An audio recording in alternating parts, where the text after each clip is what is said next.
Cheers, everybody. We are back for another edition of Bourbon on a Budget. It's review time yet again, and we are very early into Turkey Month, starting our first of five on Tuesday, starting our first of 5 turkey reviews this month. I don't know that we'll be able to do this again next year because I don't know if there's enough product for us to do it. But I think we got a couple years of it. I don't know if there's enough desire for me to do that again next year, but we'll see. Brendan, Ben, how are you guys doing tonight? Good. Oh, I'm doing good. Great. Halloween was yesterday. It's officially Christmas season, so I'm ready. Let it be ready. My wife really did sing my kid a Christmas carol for bed tonight. So that is an absolute thing that's happening.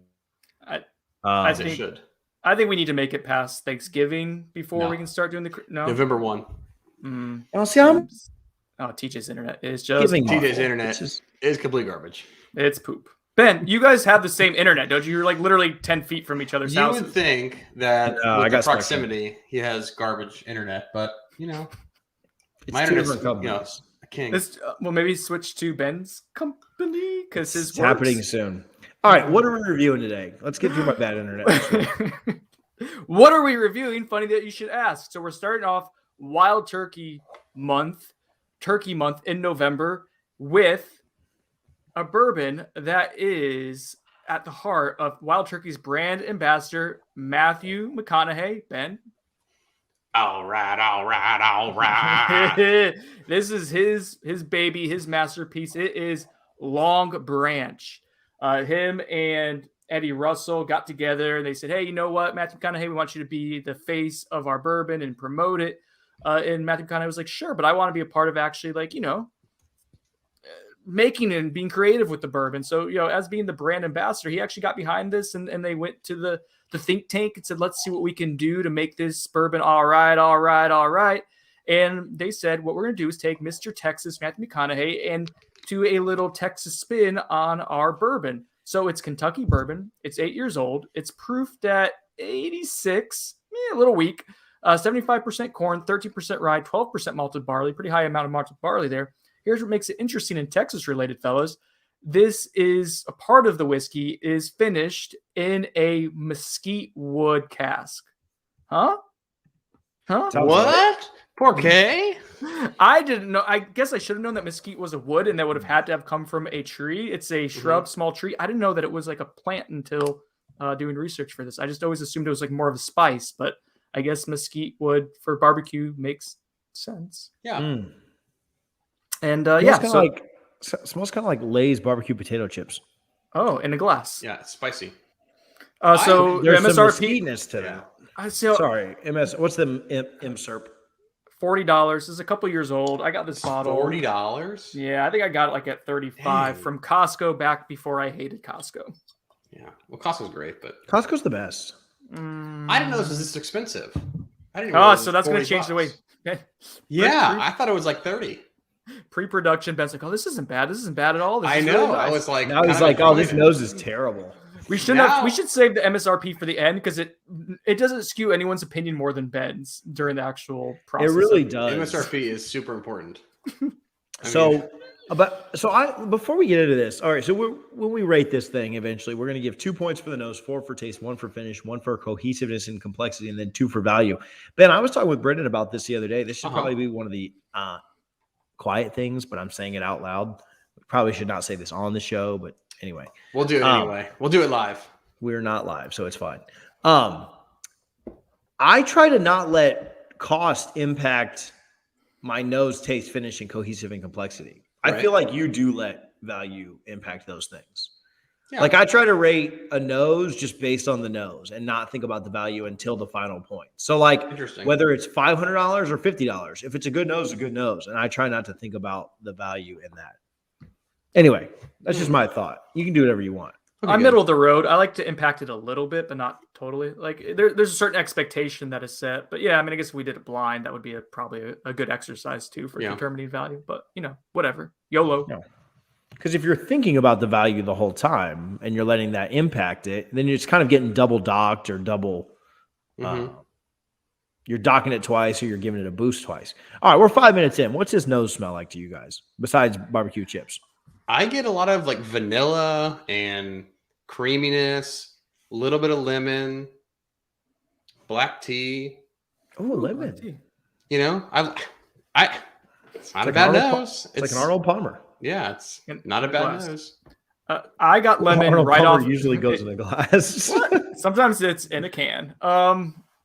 Lemon was the first thing I got when I poured it, so I'm right with Ben, and that's typical with Wild Turkey stuff. I think we've gotten that like on Wild Turkey 101 as well. There's a citrusy, tangy vibe on the nose. I think the longer it's out, though, like the more air gets to it, it gets more vanilla. Like yes, I definitely got lemon first, and then it's like getting more vanilla and oak. More vanilla, more oaky. Yeah, a little bit more. Yeah. I don't know if someone said, "Hey, this is a mesquite finish," that I would know, like, oh, to think barbecue, but there is a little bit of spice, a wood spice to it as well, very faintly. I think it would show up more if there's more proof, but we'll get to that. Yeah, and I get the creaminess as well, Ben. A Wild Turkey note for me that I get a lot of people I don't typically see in reviews is like a cinnamon bun kind of deal. Minus with the all raisins. the spice, that kind of makes sense. Yeah, but yeah, it's a nice nose. That's good. TJ, do you have anything to add on the nose front? Myself and my terrible Wi-Fi have nothing to add. Oh, don't be sensitive about it. Hey, real quick, what is I think you're favorite? spot on with it. I think you're spot on with it. What's your favorite Matthew McConaughey movie? I don't want to deviate it too much. Get us off track. What is this? Halloween candy? Joe's How to Lose a Guy in 10 Days. Oh, it's amazing. You guys have nothing? Yeah, that's definitely up there for me. I think TJ's Magic Mike. Magic Mike is a great movie. Set in Tampa. You guys might know some places there.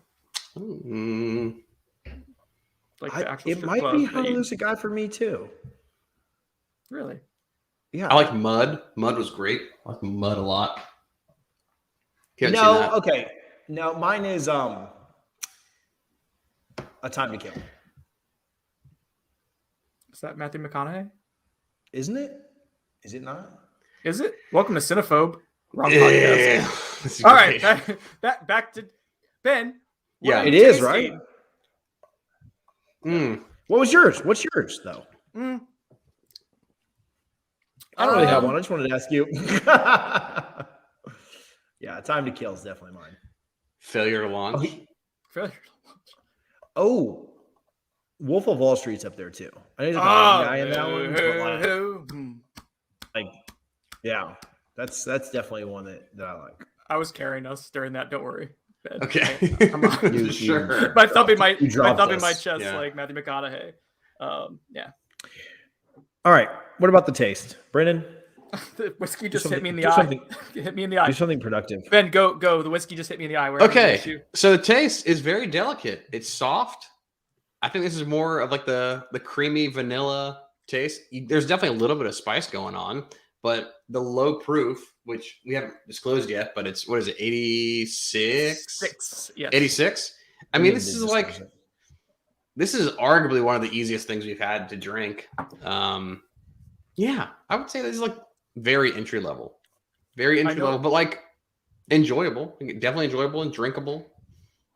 Creamy. Ben doesn't care for the word smooth, but that's something that they they were going for smooth on this, which makes sense, right? Like typically when there's a brand ambassador, a celebrity endorsed one, it's going to be something that you're trying to aim to the general public, not the whiskey nerds like us. So I'd love to try this up against the Gentleman Jack, because that's kind of what it reminds me of in just its drinkability. I think I like the banana finish on the Gentleman Jack better, but anyway. Yeah, this is really easy to drink, really smooth, has a little bit of that spice. I do like the spice. I think the spice helps here. Like on the low proof, if you get a little turkey product, a little bit of spice, baking spice, I think that just helps it kind of have character as opposed to go for ultimate smoothness, which would be just water in general. So I like having a little bit of spice. Right. There is more character to this. I'd agree, Ben. The character is a good word for it. For 86 proof, there's more to this than I think Gentleman Jack in terms of having a little bit of depth, but it's not a ton. I agree with you totally on the tasting notes. I don't have anything to add. I mean, it's vanilla. It's a little bit of spice, a little bit of barrel char, caramel, a little burnt caramel, but yeah, nothing crazy. How's it finish for you, Ben? You're the hardest critic on finishes of all time. Yep. So let's hear It's it. gone. I mean, it is in your mouth and out of it just as quick. It's gone. Yeah. Very, very, very, very thin. But okay, but I'll preface it though with if you get like an Elijah Craig, like it finishes bitter to me. Like that, like there's like a bitter note on the end of like $30 bourbons that I get that just kind of is off-putting on a finish line. But there's just so little finish that I don't get any kind of like bitter notes at the end, which is better than the $30 Elijah Craig or so it's not unpleasant. Ben, do me a favor. Yeah. Take a sip. Just keep saying cinnamon. And it lasts like 2 seconds longer. It was a finish of. I mean, if you're speaking as you're, sure, but it ain't there. I mean, it's not meant to be there. I don't think it doesn't have the legs to be there. It's 86 proof. You're kind of fighting physics.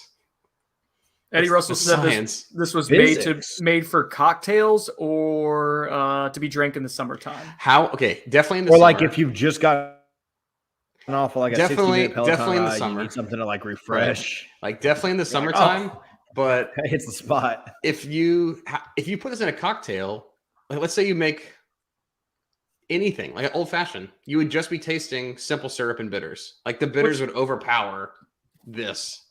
Like there would be no. Like you would lose it. It'd be gone. It would be gone in a cocktail. I could be wrong. No, I thought this exact same thing when I was doing the research, Ben. Summertime? Yeah, 100%. Definitely. I mean, it's great lemon forward whiskey.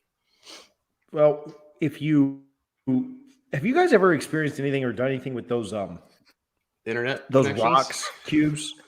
Is it that bad? It's terrible. What a nightmare. Ooh, not great. No, I have not experienced anything with the rock cubes, mostly because I'm terrified I'm going to put them in my glass and my glass is going to shatter. That happened to my neighbor. Exactly. I'm just going to drop it in there and it's going to break. We were outside and it popped and he tried to blame it on my sycamore tree. Thought it was like dropping a nut in there, but that's not what happened. Well, let's try not to drop nut. All right, let's rate this bad boy before we get in any more trouble. You get 2 points for nose. Ben, you were a massive fan of this. Yeah, I liked it. Just about the nose. I go one and a quarter. 1.5. 1.5. It's it gets better over time. There's some dynamicity. Anyway, it's dynamic. It's Yeah, so it changes. I like the little bit of flair and vibe to it. So I'll go 1.5. This would be my highest portion of it. 1.25. Oh, 1.25. Slightly above average. Lovely. Ben likes this more than Brimstone. And guess what? We all like it as much or more than Blood Oath, which was $100. 1.25 for me. 100 doll hairs. Joe loves when you say doll hairs, by the way. It's very important. That's like so far of that. Taste is 4 points. Brendan, kick us off. Oh man, 2. It's so average. It's pleasant enough, but there's like 3 or 4 things to it, and then it's gone. It's bourbon. It's nice. Can't go any higher than 2. Ben, yeah, I can probably go a little higher than 2. It's not bad. So 2.25. It's above average. I think it's above average. I think it's right down Main Street of average. 2 points out of 4. Am I way too high on this thing? I don't know. Maybe I'm just like you are. You're a homer. I think we're seeing. I mean, I'm going through like. I'm going. I love turkey though. I'm a sucker for turkey. This is a turkey bump. Is exactly what I was going to say. Okay, how high would Elliot have this thing right now? Elliot is not susceptible to turkey Jedi gobble. tricks. Yeah. Give me a 2. This is average. If it was proofed up a little bit more, it does. Oh, I would love it. Gosh, proof. Right. It's just so watered down. The flavors, the thing that I'm struggling with is that the hint of the flavors that are there would be so amazing at like 95 or 100 or 101, like what so many turkey things are. So I understand that it's tough to put a new person on a 101 product, even though Ben puts that stuff in his starter pack and loses because of it. That's because it's the way to go. Like Ben said, this is for a new person, and that's why the proof is low, and that's why Brendan and I won the first 2 rounds. Yeah. And the third round is very heavily contested. So 2 points. Finish. Something that both of you struggled to do. Brendan, go 0.25. first. I have no issues finishing. If anything, it's very quick. 0.25. That's it. I finished. 0.25. Welcome to the Miss Sinone experience. Oh, gosh. Ben, same for you. 0.25. 0.25. Yeah, let's make it 0.25. Even 0.25. Yeah. Every time he pauses, I'm like, his internet's gone. do you think that? Every time, it's gone. Cohesiveness and complexity. That was just, I was holding still there, if you couldn't tell. 0.5, super cohesive, not very complex. If I could go to like 0.1 points for complexity, there's a little something there, but that's too far. We're not going to go to tenths of decimals, right? Yeah. 0.5. Same. A 5. Yeah, it's just cohesive. There's no complexity to it at all. So our scores before we get to value. Yes. I'm at a 4. Brendan's at a 4. Ben's at a 4.5. He absolutely loved this. So Brendan and I basically saying 4 out of 8. This is an average bottle of bourbon. Ben saying it's slightly above average with his 4.5 out of 8. Value, $40, 86 proof. Very easy to find. Brendan, start us off. Since I'm the one who actually purchased it, I have a little bit of a bias here because I don't like buying something and then let it sit on my shelf for 2 years. Still a good amount left on this, but I'm glad I can kill it finally because we've reviewed it. I like the story that it's, Mcconaughey and that it's mesquite finish and there's something a little different there, but average bourbon at a above average price. I'm going to go 0.5 out of 2. Ooh. It's not awful, but below average. In value, the question in my mind is always, where does this fit into the market? And so you're competing with a Gentleman Jack. You're competing with Basil Hayden. Both stuff terrible. But you're also competing with the Michter's. Like the Michter's is like 45, and if you find it on sale, it's like $40. And so I think if this was priced like at 35, I feel like it'd do better. But I don't know who buys this. Who buys this when Wild Turkey 101 is half the price at a higher proof? I don't know where this fits into the market. Otherwise, maybe you're just a big fan of Matthew McConaughey. So all right. 0.5. All right. Yeah, you've been a homer all the way. Why stop at the value? That's not a homer. 0.5 out of 2? Come on. Yeah, you literally rounded up on everything. Oh, gosh. I really almost want to give this a 0.75 because I do think 40 is about the lowest that I would. I mean, I'm not buying many things under 40 these days, and not to just be like such a. So I gave it a 4 out of 8, which is average, and so I kind of want to give it the average value of 1, and then dock it just a tad because I didn't love it, and give it a 0.75. So I'll say it's just a slightly below average value, but there is value there. I mean, anyway. Not great value, but there's value there, right? So bringing our final scores to 4.75 for myself, 4.5 for Brendan, and a 5 for Ben. So Ben, you guys are crushing that thing, crushing it. We're not unfair. We're unfair. We're like almost 0.2. We're like 0.25 off from you. Like the composite was 4.75. Like we all ended at the same thing. Y'all are in the 4s. I was in the 5s. You're saying. Okay, well, I'm glad that you overrated a crappy bottle of bourbon. What is down there with the 4s? What's in the 4s? I mean, will it pot still? I mean, it's way better than that. It's way better than Blood you guys. Blood Oath, Mellow Corn. Come on, you guys are being way too harsh on this. This had better value than Blood Oath. Okay.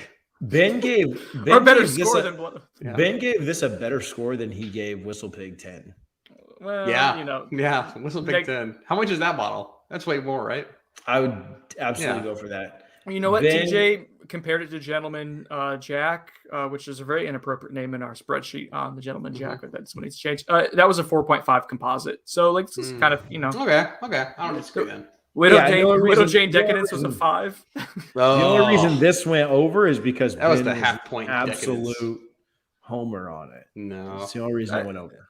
Typically 5 means average, and it's like that's like you have it in your collection. Like I wouldn't tell someone to not buy it, right? And I wouldn't tell someone to go buy it. It's just like you got never it there, tell makes someone sense. to buy this. I would never. Then that falls into like when this is gone for me, I'm not replacing it. I would maybe get it as a gift for someone new. Who's buying this bottle? Like what's the market for this? I think it's a gift bourbon for someone who's kind of new into it, would be able to enjoy it and say, hey, Matthew McConaughey likes this. And true. Yeah. I would totally, though, if they came out with a cask strength version of this for like 80, I would probably buy it. 80? Ooh, I want to go 80. But I mean, the Matthew McConaughey bump is worth $20 to me. I go $59.99. All right. All right. Well, go check out Tuesday's episode where we get into round 2 of King of the Hill, our finished edition. You guys are going to love that. Interact with us on social media. Bourbon on a Budget. That's on Twitter, Facebook, YouTube. Brendan used to have a Tickle Talk. Who knows I'll if do he uses TikTok it at anymore. some point. Instagram and all of your other social media wants and needs. For myself, TJ Pittenger. and my internet went out. TJ Pittenger, Brendan Sinone, and Ben Cock. This is Bourbon on a Budget. Cheers.